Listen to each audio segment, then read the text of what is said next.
Hello foodies! Welcome to the very first episode of Lunchbox Adventure. Today we are diving into a brand new series that's all about making your lunchtime exciting and delicious. Today we are bringing a burst of green goodness to your plate with a dish that's not only flavorful but also loaded with nutrition. Palak rice. Let's kick things off with a palak prep party. Clean the fresh palak leaves thoroughly. Now in a pot, heat some oil or ghee, add cumin seeds.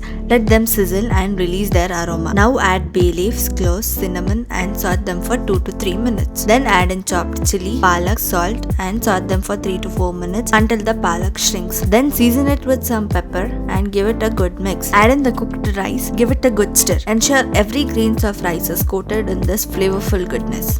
And there you have it. Our palak rice is ready to steal the show and get ready to serve up with a plate of nutrition-packed goodness. And now for the best part, the tasting delight. Spoon a generous portion of our palak rice onto a plate and serve the flavors. It's a wholesome and satisfying dish that's not only good for you but also a treat for your taste buds. Until next time, happy cooking.